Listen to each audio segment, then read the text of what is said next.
So, and it's tough because Legacy's like the second most popular tournament format. We have a copy mishap.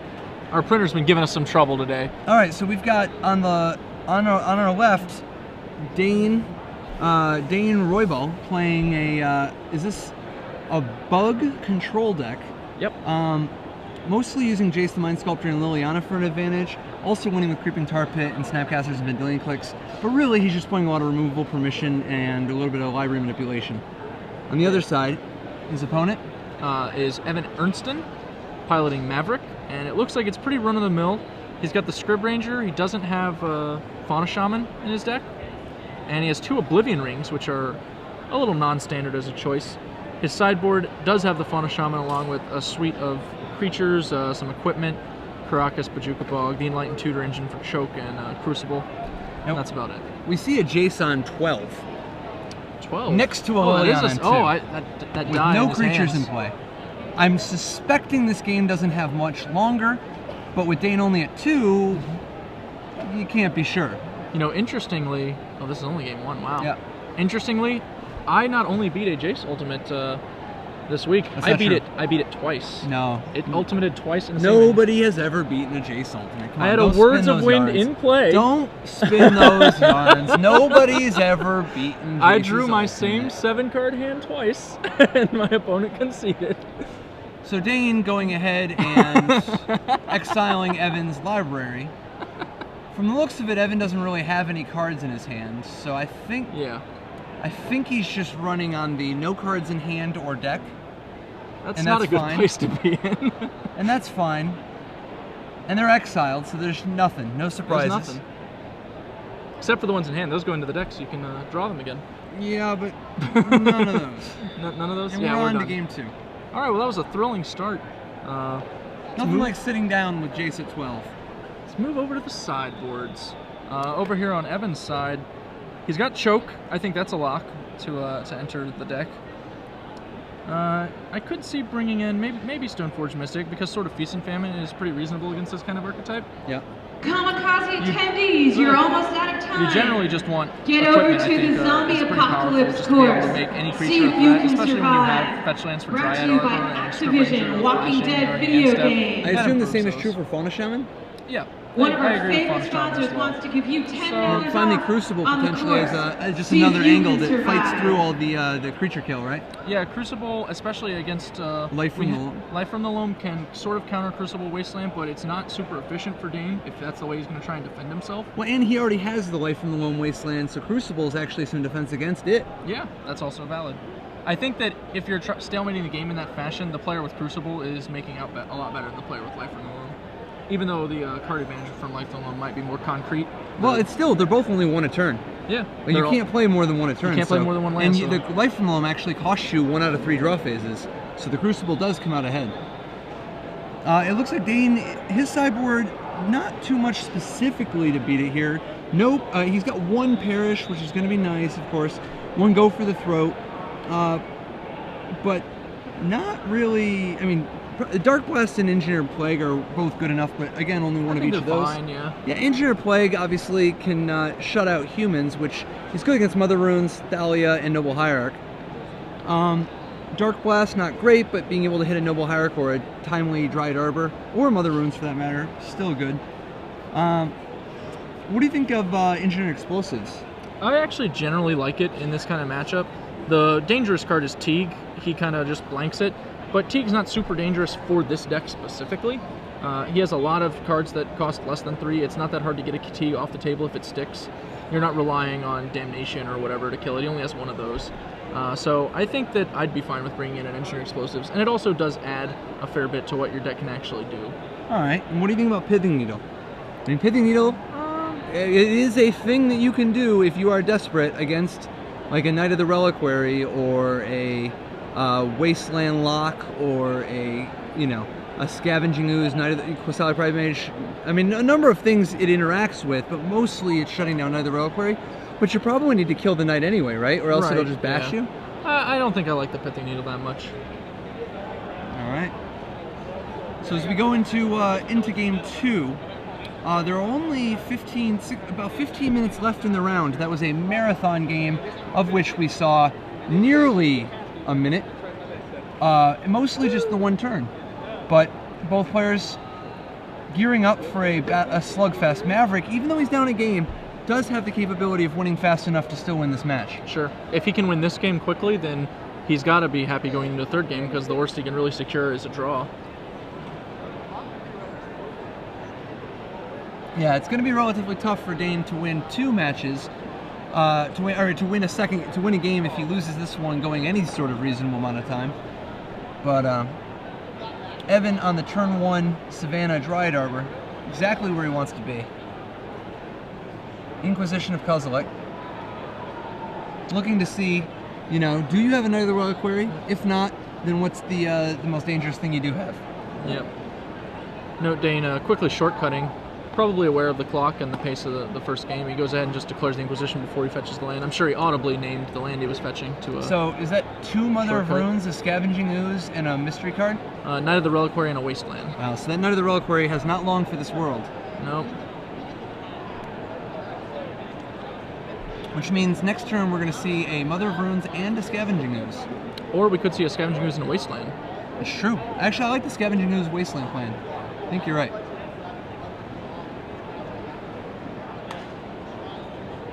Here we go. Yep. Wasteland, make sure there's no Daze shenanigans. Scavenging Ooze, not the greatest clock, but I'm definitely a very reasonable one, actually, being able to hit the Knight of the Reliquary. You gotta kill him with something, right? Interestingly, Dane does have the Engineering Explosives in his hand, so those 2 Mother of Runes are not going to be as effective as Evan might like. Will he even commit the second one? Yep, he's going to commit the second one. So, we're probably going to see the Scavenging Ooze hit for 3 here, right? Yep. Yeah. Evan gaining a life. Scavenging Ooze, another one of the legacy shake-up cards that was printed in the Commander Plane Chase sort of vibe. It's one of the cards I hear people most begging to have reprinted also. Yeah. Its high price, its high price combined with its playability and legacy makes it a must-have card that a lot of people don't like to have to work to have. It's not clear that it would be balanced in Standard, though. It is a pretty big impact on the board. I mean, Withered Wretch was good in Standard, and it was many ways worse than this. I think he might be too good for Standard. At a minimum, it would be concerning, but I would be fine seeing him in a future Commander deck printing or something like that. Ah, good point. I think From the Vault might be a little generous, considering his vault is pretty recently built. Yeah.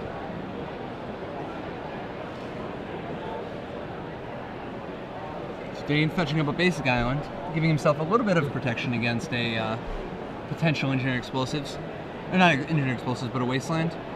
Are we going to see Explosives out of him this turn? Or is he's just going to wait till next turn? Yeah, it looks like he's waiting.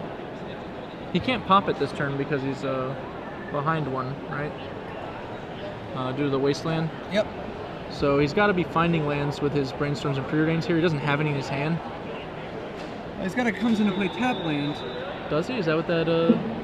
No, on top of his deck, one of the 2 cards. Oh, one of the 2 cards we saw. Okay, but if he keeps the Creeping Tar Pit, he won't be able to blow the Explosives next turn either. Right. That's got to be the debate raging in his head. Now he could keep the Creeping Tar Pit and draw it with the Preordain, right?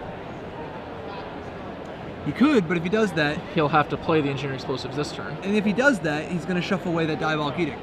So he does decide to put the Diabolic Edict on the bottom because he's going to commit to the Verdant Catacombs. You think he's going to go to Swamp? I'm not sure. Looks like he might. Okay. Gets basic Swamp. He's going to play an Engineering Explosives for 1. And a Creeping Tar Pit. This is going to let him... Oh, the Creeping Tar Pit's next turn. Yeah, so next turn he's going to sweep the board and play Creeping Tar Pit, relying on Diabolic Edict to try to catch him up from the Scavenging Ooze. Yep. Evan hoping to mise a Casale Pride Mage right about now. It would be quite the mise. It looks like he's mising Forest Plains, though.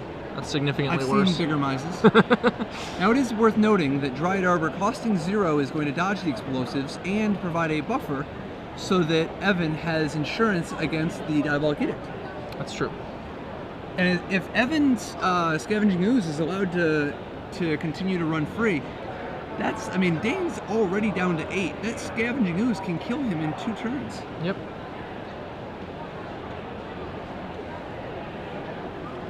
Going with a Wasteland. Ah, the Wasteland is going to be very important for hitting that Dried Arbor. Well, if we don't have something to do with it now, we'd be taking a point of damage basically. But I think I still like the Tar Pit better, because next turn we could untap Wasteland the Arbor and cast our Edict, or maybe you'll still be able to do that or something. If he Wastelands the Arbor now, he'll still be able to play the Edict next turn and drop a Tar Pit. Well, sure, but he's going to only have access to 2 mana next turn, whereas he has a Snapcaster and a Vendilion Click in his hand, and being able to cast those cards might be relevant. Oh, I'm pretty sure that with his board position, he's got to kill the Scavenging Ooze next turn. Ladies and gentlemen, may I think have blocking your it with those attention? creatures could be We enough. will be closing in 5 minutes. Although Thank you so much for making Stanley's Kamikaze such an amazing success. And we'll see you next year, if he doesn't November use this mana, 1st through why 3rd. didn't he just play the Tar Pit? Yeah. Again, we'll be closing in 5 minutes. Thank you so much for making Stanley's Kamikaze such a resounding success. And we'll see you next year, November 1st Oh, it's a through Drowned 3rd. Catacomb. That explains our confusion. Oh, not a Creeping Tar Pit. Drowned Catacombs He has means 1 Drowned Damnation. Catacomb. Okay. Well, that worked out okay. Having to blow the explosives just to not die on the attack phase, though. Yep. Now I understand why that preordain was so difficult as well. He had to think about that in advance. And that's the Miser's Damnation. 0 in the sideboard, 1 in the main deck. Yep. His Snapcaster Mage being able to flashback it is pretty handy, though. That's not the most exciting Sylvan Library. Land, Thalia. Importantly, a fetch land. I think I might just pay the 4 life here, take Thalia fetch land. Unless we think the Wasteland is doing work. Yeah, I don't think Wasteland is going to get it done. I mean, you could Wasteland the Tropical, but what do you even... I mean, I guess that stops Pernicious Deed? Yep. You can take him off Tropical to take him off green. Oh, actually, you know what's really interesting? This bug deck has no Pernicious Deeds anywhere in the 75. That is interesting. I've never seen that. The bug control deck with no Pernicious Deed, despite having a bunch of Planeswalkers. Evan just took a minute to show us his playmat on SCGLA, which was actually done by Eric Clark, the Ernstson site. We did a little sideboard feature with him where he showed that very playmat off. Small World. They're apparently in the midst of a judge call, I assume related to Sylvan Library. Oh, Sylvan Library. Vendilion Click, its interaction with Sylvan Library is particularly odd, I could imagine. You're trying to figure out if you can click them before they put cards back, after they put cards back. The answer is either before they take the extra 2 cards or after they have decided what they're doing. And he does decide to take Thalia. A bizarre thing to note is that if you click them before they get the 2 cards from Sylvan, the card they get off the Vendilion Click can be applied to the Sylvan Library's effect. Yep. As long as you didn't mix it with your hand. As long as you didn't mix it with your hand. And he brought in that Pithing Needle that we talked about. Interesting.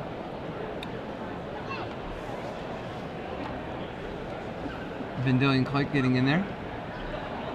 Taste it. Ladies and gentlemen, we are now closed. He doesn't know that Sylvan Library is an activated ability now. It's 0. Yes, it is. It is 0. He could actually Pithing Needle Sylvan Library. But Evan using the Legend Sylvan Library that doesn't have the 0 colon on it. Interesting. Another example of where. Are we? It looks like we're starting to lose a little bit of light. Yeah, the Kamikaze Expo is closing, so they've dimmed the lights slightly, and our lamps will be have to be adjusted to compensate. We'll make sure to pay some attention to that between the rounds and reposition our umbrellas for you guys for the following rounds. Man, if he would have Pithing Needled that Sylvan, that would be so big. That would definitely change the scope of this game. Dane's piloting one of the decks that's going to gain the most from Return to Ravage. Hi, everybody. Popular This is Abrupt Regina. Decay is worth noticing. CEO and founder of Stanley's Kamikaze. Yeah, Abrupt Decay, I want to thank everyone providing from the bottom an of my heart. answer to All the attendees, problematic whether you're permanents, all the everything from vendors, Choke you guys to are Crucible amazing. Worlds to Sylvan Library And to any Tarmogoyf, trouble Delver. behind this any number of things. I mean, Abrupt Decay has got to be one of the biggest legacy cards in Return to Ravnica, right? Yeah, definitely. The only card it doesn't really answer is like Jace, right? Like, You're all amazing. I can't be more proud to have some of the best vendors and attendees ever. Thank you. So it looks like we may be nearing the end on these announcements, as Elvira thanked us all for being here. Small miracles. There's a Creeping Tar Pit and Diabolic Edict. And this is a bad spot for Evan. He's going to have no pressure, but he will have access to an Enlightened Tutor. Now, does he have anything He has to Enlightened Tutor up that can actually deal 2 damage? I mean, he doesn't have any super secret weapons, right? No, he doesn't have any super secret weapons. He can basically just... He can get choked, but that's not even that good on this board with Drown Catacomb and Creeping Tar Pit out. Like, that's going to do nothing. He can grab a piece of equipment. You get sort of feast and famine with the prospect of drawing Sylvan Library, Sylvan Library drawing both the sword and a creature. Play the creature, equip the sword. That's something, right? That's something. We did blow our fetch land before. Did we? I'm confused. Why did we blow our fetch land? He may have forgotten his Dryad Arbor was already dead. I think he was just pumping the Scavenging Ooze, because each pump is an extra life. Okay. I feel like I would rather keep the Shuffle around with my Sylvan Library in play. Yeah, I think I'm with you. 1 life is not that big of a deal, particularly when you're using a fetch land. We're not going to lose this game by an inch. Plus, having the creature in your graveyard is worth something.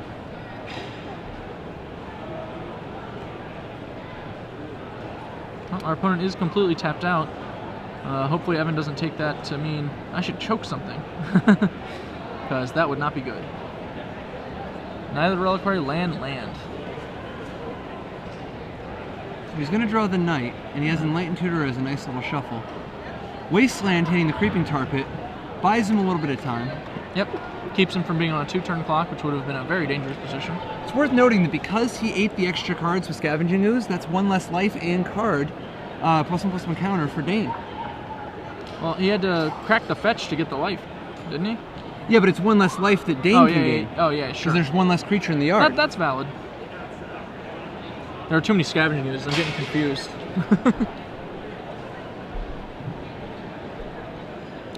So Snapcaster, Diabolic Edict, making short work of the Knight of the Reliquary. That's gonna. I think Evan's. Put this away. I think that's a wrap, because at this point Evan's gonna get hit so hard that I don't know what he can possibly draw to get out of this. He can Enlighten Tutor to shuffle his deck, but there's nothing really good enough to get him out of here. I guess he can Enlighten Tutor for Oblivion Ring.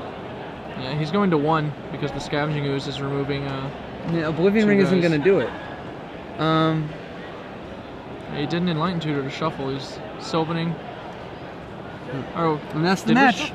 Dane Roybal with Bug Control defeats Evan Ernstsson's Maverick deck. 2-0 in round 7 of the Legacy Open here at SCGLA. I think we really just saw 2 matches go pretty much according to plan for their pilots. I would expect the Pox deck to just beat the Zoo deck the vast majority of the time. I think this Bug deck is also pretty well positioned against a Maverick deck.